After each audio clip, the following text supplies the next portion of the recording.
오늘 마태복음 16장에 보면요, 종교 지도자들의 교훈을 경계하라고 말하고요. 또 뒤에 보면 내일 보겠지만 베드로의 신앙 고백하는 내용이 나옵니다. 이것이 중요한 전환점이 되죠. 오늘 본문을 보면요, 1절부터 4절에는 표적을 구하는 자들에 대한 책망을 하고 계십니다. 그리고 5절부터 12절에는 바리새인과 사두개인들의 누룩에 대한 평가를 이야기를 하고 있습니다. 오늘 그것들을 살펴보겠습니다. 자, 지금까지 마태복음 계속 보면서 지금 예수님이 말씀을 가르쳐 주시는데 예수님 메시아이심을 받아들인 사람과 그렇지 못하는 사람들이 지금 나누고 있어요. 그래서 대표적으로 받아들이지 않았던 사람들은 바리새인들, 서기관들, 또 왕도 헤롯 왕도 그가 세례 요한, 자기가 죽인 세례 요한이라고 생각을 했죠. 메시아라고는 받아들이지 않는 거예요. 이런 반응들을 계속 기록하고 있어요. 복음서를 기록한 이유가 뭐냐면 예수님이 누구인가를 소개해 주기 때문에 그래요. 그분이 우리가 기다렸던 그 메시아다라는 게 마태복음부터 요한복음까지의 핵심이에요. 우리가 믿는 예수님, 구주로 받아들였던 예수님인데 그분이 어떤 분입니까? 그것이 그렇게 소개되어 있고 이런 분이신데 받아들이지 않고 또 받아들이고 또 우리는 받아들이는 하나님의 백성이다. 이걸 얘기해 주고 있는 거죠. 그래서 복음서를 볼 때는 항상 그걸 먼저 머릿속에 전제를 하고 그 다음 것들을 그 다음에 일어나는 일들을 봐야 돼요. 그런데 많은 분들이 그 전제를 보지 못하고요. 그냥 조각조각의 교훈들만 보는 거예요. 그래서 복음서에 나와 있는 어떤 한 단락의 구절들의 어떤 교훈들, 이게 뭐냐, 그 정도만 보죠. 그러니까 전체를 보지 못하고 조각만 보게 되면 제대로 보여지지 않게 되는 거죠. 자, 계속해서 예수님을 받아들이는 사람과 그렇지 못한 사람들의 반응이 나오는데 받아들이지 못하는 대표적인 사람이 바리새인과 사두개인들이었죠. 이들이 예수님 앞에 받아들이지 않으니까 질문을 또 하는 거예요. 어떤 질문을 하느냐? 1절 한번 보십시오. 1절 읽겠습니다. 시작. 바리새인들과 사두개인들이 와서 예수를 시험하여 하늘로부터 오는 표적 보이기를 청하니, 자, 이 시대의 표적을 보여달라는 거예요. 당신이 메시아라면 표적을 좀 보여주십시오. 자, 만약에 여러분이 예수님이라면 어떻게 대답하겠어요? 이게 한두 번도 아니고 계속해서 표적 보여달라기를 원하잖아요. 또 많은 사람들은 예수님이 지금 하신 일을 보고 저분이 메시아지 않느냐 하면서 쫓아다니고 있는데요. 그러지 않으면서 옆에서 계속해서 이야기하는 거예요. 표적을 좀 보여달라. 또 이것 좀 보여달라. 또 하나님의 아들이면 그렇게 할 수 있겠느냐? 계속해서 세상말로 표현하면 시비 거는 거죠. 그러니까 예수님의 대답이 좀 싸늘해요. 어떻게 표현하느냐? 2절하고 3절 한번 보십시오. 2절, 3절 읽겠습니다. 시작.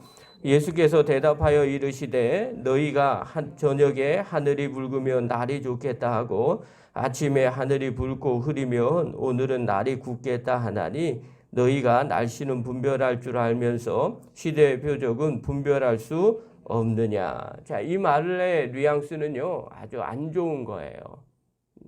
표현이 뭐 부드럽게 하시는 말씀이 아니라 아주 단호한 내용이에요. 보통 사람이라면 뭐 다 아는 내용 아니냐. 당연히 하늘이 붉으면 날이 좋겠다. 또 흐리면 날이 굳겠다. 시대에 날씨 분별하지 않느냐. 뭘 이렇게 자꾸 얘기해. 뭐 이런 말로 표현하는 거죠. 쉽게 생각하면. 자꾸 얘기하지 마. 안 믿으려고 마음 먹어놓고 뭘 자꾸 이런 얘기를 하고 있어. 이렇게 이야기하는 거죠. 그러니까 이 말씀의 내용 여태까지 보고도 못 믿어? 여태까지 사람들도 다 알고 있는데 이러면서 얘기하는 거예요. 어떤 걸 다 알아요? 각양각색의 병자를 고쳤잖아요. 또 하나님 나라를 이야기했잖아요. 또 메시아가 오면 되어지는 일들을 다 설명했잖아요.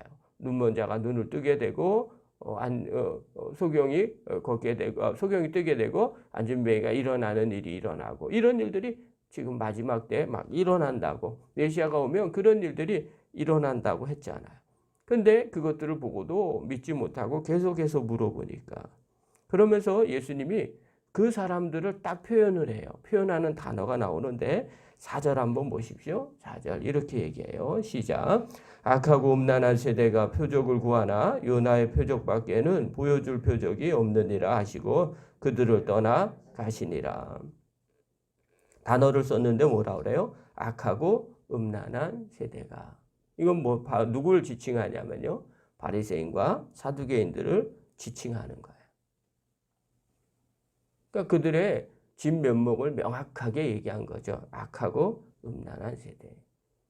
뭘 자꾸 얘기해. 그러고 떠나가신 거예요. 그러면서 예수님이 제자들에게 당부를 하죠. 6절 한번 보십시오. 읽겠습니다. 시작. 예수께서 이르시되 삼가 바리새인과 사두개인들의 누룩을 주의하라 하시니. 당부하는 거예요. 제자들. 야, 저런 애 본받지 마.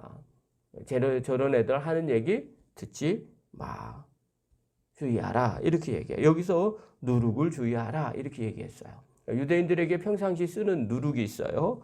그 누룩은 어떤 거냐면 하메츠라는 단어를 써요.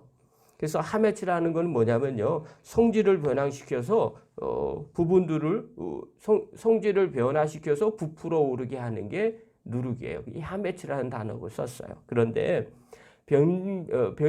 형질을 변경시키지 아니하고 그냥 이렇게 뻥과자처럼 부피만 부풀어 오르는 게 시오르라는 누룩이에요. 근데 여기서는 뭘 썼느냐면 부피만 이렇게 부풀어 오르게 하는 시오르를 썼어요. 평상시 같으면 누룩 있는 빵, 그 다음에 뭐 그런 걸 얘기할 때는 형질이 변형이 돼서 이렇게 부풀어 오르는 걸 얘기하는데 여기에서는 그 단어를 쓴 게 아니라 그냥 이 누룩은 어떤 거냐면 부피만 오르는 시오르라는 이 누룩이라는 단어, 이 단어를 사용을 해요. 이 내용의 뜻은 어떤 거냐면 이 사람들은 교훈을 자꾸 부풀어 오르게 한다. 그래서 제대로 된 것을 보지 못하게 한다는 거예요. 그러니까 이들의 교훈을 받아들이지 말라는 건 그들의 사상, 그들의 생각들을 기준으로 삼지 말아라. 그렇게 되면 잘못 부풀어 오르게 돼서 원래의 모습과 전혀 다른 모습이 돼버린다. 그래서 예수님이 바리새인과 서기관들의 사두개인들의 누룩을 주의하라. 이렇게 이야기했어요. 그랬더니 제자들이 이 내용을 인지하지를 못하는 거예요. 왜냐하면 제자들의 관심은 이 영적인 것에 있지 아니하고 그냥 눈에 먹는 것에 관심이 있었어요. 그래서 7절, 8절 한번 보십시오. 7절, 8절 읽겠습니다. 시작. 제자들이 서로 논의하여 이르되 우리가 떡을 가져오지 아니하였도다 하거늘 예수께서 하시고 이르시되 믿음이 작은 자들아 어찌 떡이 없으므로 서로 의논하느냐. 예수님이 하신 말씀이 지금 떡 갖고 누룩 얘기하니까 이 사람들은 받아들인 게 떡을 받아들인 거예요. 우리 떡 안 갖고 왔지. 그래서 그걸 계속 얘기하니까 예수님이 한마디 하시는 거예요. 야, 지금 떡 갖고 얘기하는 게 아니잖아. 이렇게 표현하는 거죠. 그러니까 우리가 신앙생활 할 때 핀트 안 맞을 때가 있어요. 왜냐하면 자꾸 우리 식대로 해석하기 때문에 그래요. 신앙은요, 사실은 내 수준만큼 해석하게 되는 겁니다. 어떤 분이 그런 이야기를 해요. 성경을 읽을 때마다 날마다 새롭대요. 당연히 새롭죠. 왜 새롭냐면 내 신앙의 상태에 따라서 성경이 보여지기도 하고 보여지지 않기도 합니다. 또 내 신앙의 수준이 좀 높아집니까? 좀 많이 합니까? 그럼 성경은 더 많이 알게 됩니다. 깨달아지는 거죠. 그런데 그걸 모르면요, 이게 뭔 내용인지 구분이 안 되는 거죠. 그러니까 졸리기만 하고요. 아무리 읽어도 뭔 내용인지 이해할 수가 없는 거예요. 근데 많은 분들이, 어떤 분이 저한테 그런 이야기를 하는데, 자기식으로 성경을 해석하는 거예요. 그러니까 공부를 좀 했으니까 성경을 보면서 이건 이런 거고 이런 거고 해석을 하는 거예요. 옆에서 이렇게 듣는데 너무 재미있는 거예요. 이런 해석도 있구나. 이렇게도 하는구나.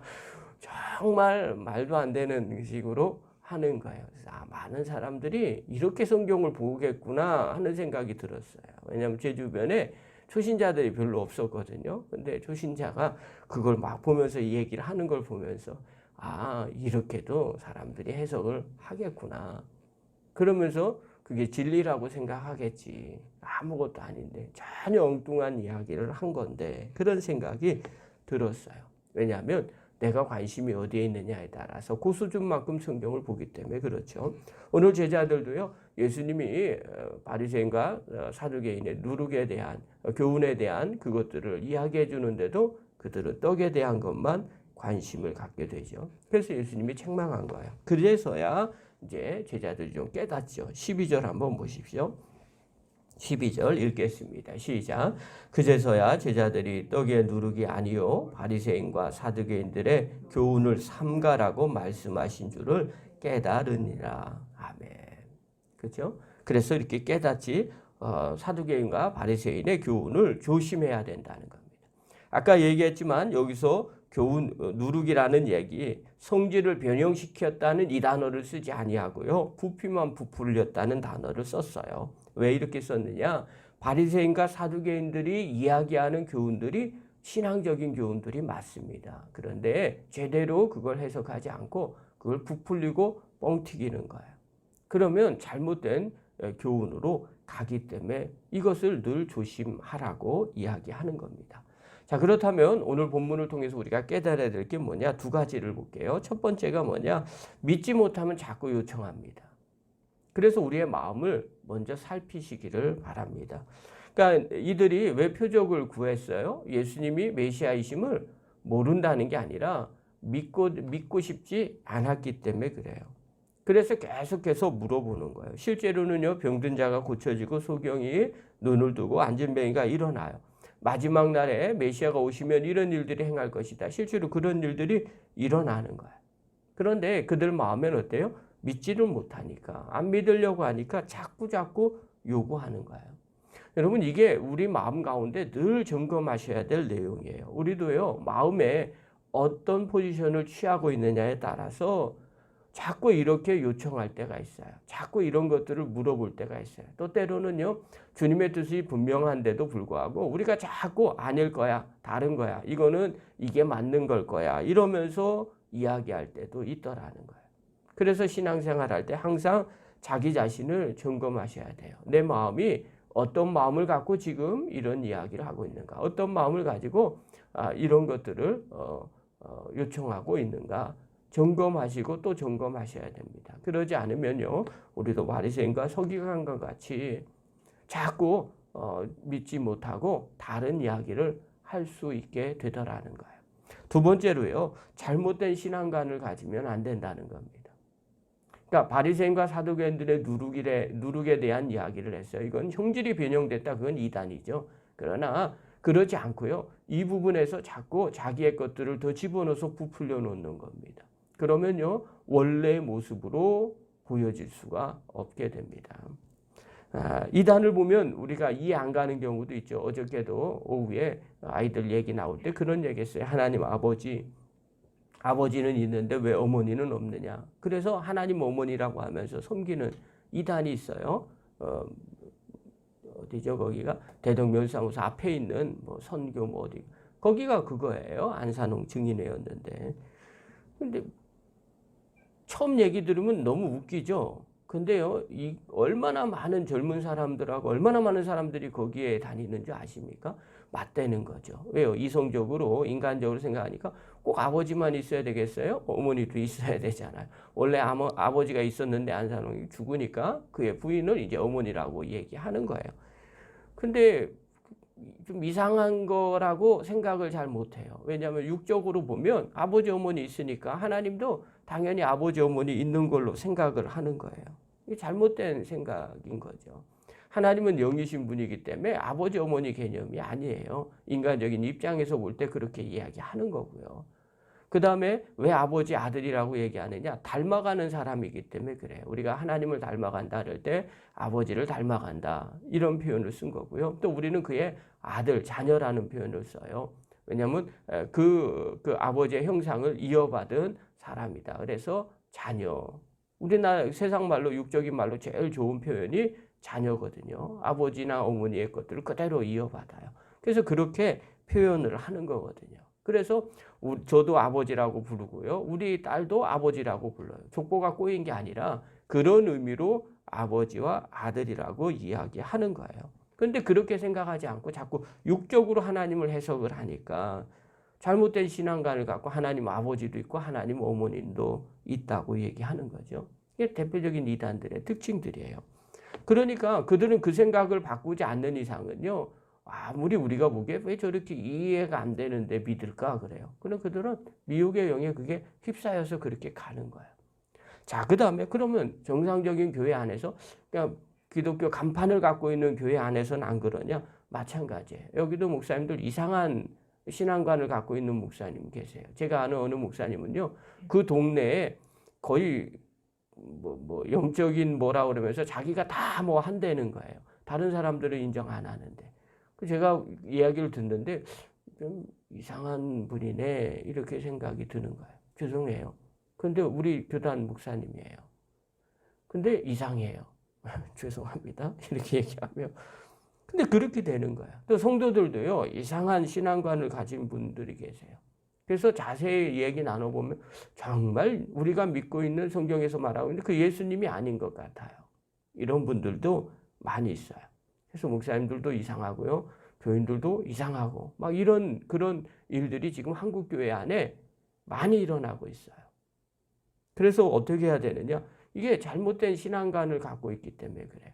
정말 하나님 말씀대로 성경에 있는 말씀 그것만 생각하는 게 아니라 거기에 자기 것들을 막 집어넣은 거예요. 그래서 플러스 알파가 됐어요. 이야기를 나누다 보면요. 우리가 믿는 하나님과 다른 하나님인 것처럼 느껴질 때도 종종 있어요. 그것이 혹시 누룩처럼 부풀어진 것이 아닌지 점검해 볼 필요가 있더라는 거예요. 그러면 우리는 어떻게 생각을 해야 될까요? 저는 한 가지 제일 중요하게 여기는 게 있어요. 우리 안에 거하는 예수님이 정말 성경에 나와 있는 그 예수님이 맞는가? 점검하는 거죠. 또 우리가 천국에 가면 천국에 하나님이 거하실 텐데 그 주님이 거하실 때 예수님이 거하실 텐데 그 예수님이 지금 우리가 지금 믿고 있는 그 예수님이 맞는가? 우리가 우리 스스로를 점검해 보십시오. 그러면 우리가 믿고 있는 내 안에 거하시는 그 예수님의 성품을 닮아가는 거거든요. 그럼 그 모습을 닮아가게 되겠죠. 그래서 그 천국에 거하시는 그 하나님, 또 우리 안에 거하시는 성령님, 또 성경 안에 있는 그 예수님, 그 하나님의 모습이 오늘 우리의 모습이 돼야 된다는 거예요. 그래서 그걸 놓고 기준으로 삼아 보십시오. 그러지 않으면요, 우리도 서기관과 바리새인들처럼 또 사두개인처럼 혹시 교훈에 누룩을 더 넣어서 부풀리는 그런 기준을 갖고 신앙생활할 수 있게 되더라는 거예요. 그러면 잘못된 신앙관으로 살게 되죠. 나중에 책망받는 사람이 됩니다. 그러므로 오늘 이 새벽에 나온 귀한 성도 여러분, 늘 신앙관을 점검하시기를 바랍니다. 예수님 닮아가는 믿음의 종이 되기를 간절히 축원합니다. 기도하겠습니다.